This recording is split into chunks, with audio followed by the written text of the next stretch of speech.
It's a struggle. Getting kids to choose a book over a tablet or TV these days feels almost impossible, right? But don't worry, today I'm going to share some tips to help your child actually prefer reading over screen time. It's not about banning screens. It's about making books just as exciting and rewarding. So stay until the end to learn all 7 tips. Welcome to my channel. My name is Maria, and on this channel I explain different child development concepts as well as give you strategies to help you whether you are a parent, educator, or someone who works or cares for young children. Reading is an important skill for children to develop, but for them to develop this skill, they need to practice. And books offer so much more than developing reading skills. Books tell stories that stir the imagination and take us to different places with unique characters. Children are introduced to a variety of writing and illustration styles. I loved reading as a child, but of course as a child I did not have screens to compete for my attention or distract me, and I passed on my love of reading to my kids using most of the tips I am about to share. So let's get started. So tip number 1, make reading more engaging. Let's face it, screens are designed to be engaging. So if we want books to compete, we need to make reading just as appealing. How can we do this? Here are some ways to make reading more engaging.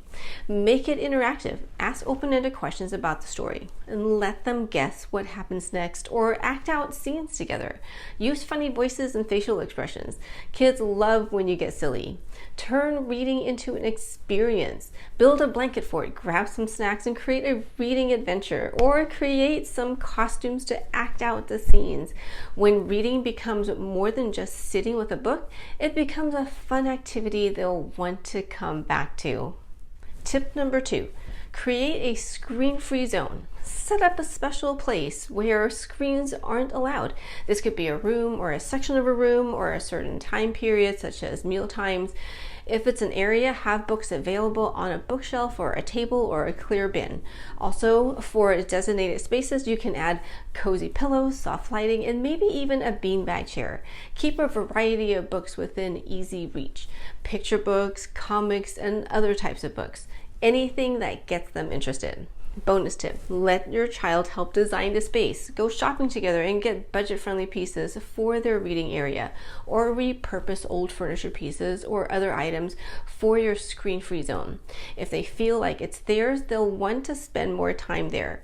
When reading becomes part of a special, comforting environment, it starts to feel like a treat, not a chore.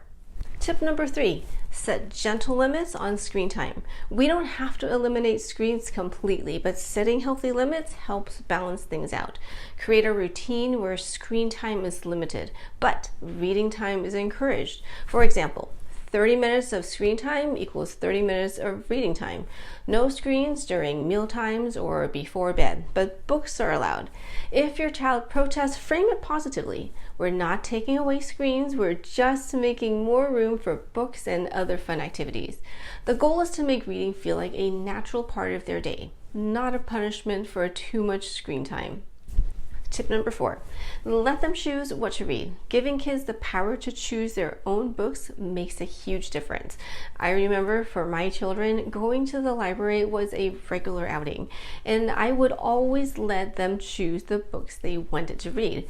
Let them explore different genres and formats, graphic novels, adventure stories, nonfiction, it all counts. Even if it's a book about superheroes or video games, that's okay. Any reading is good reading. If they don't like a book, don't force it. Help them find something they do like. Every once in a while, I would take them to the bookstore where they could choose a book for their reward, and they did enjoy that when they were young. Letting them choose the books they want to read helps them to feel in control, and when they feel like they're in control, they're more likely to engage with the story. Tip number 5, make reading a family activity.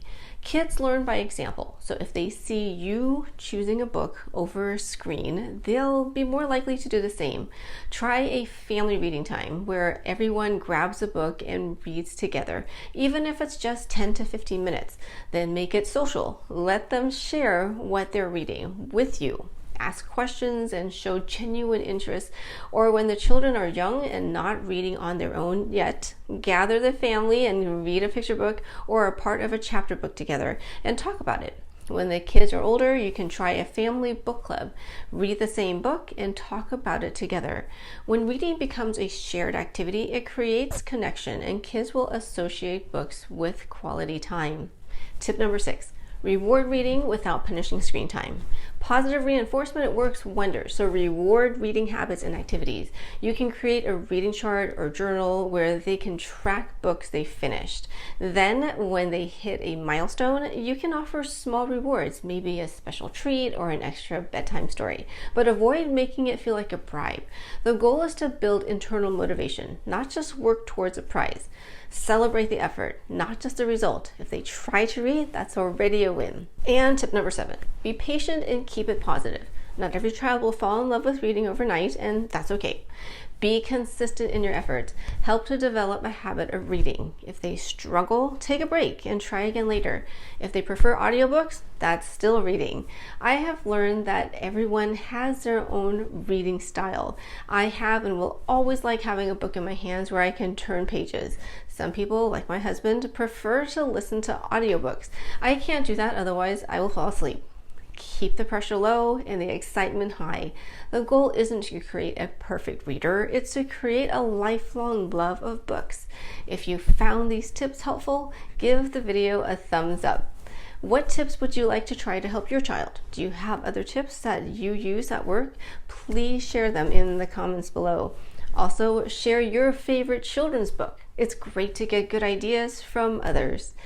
Helping your child love reading over screen time is totally possible. It just takes some patience and creativity.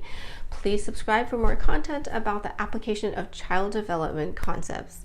For another video about child development, watch this one next. Thanks for watching and see you in the next video.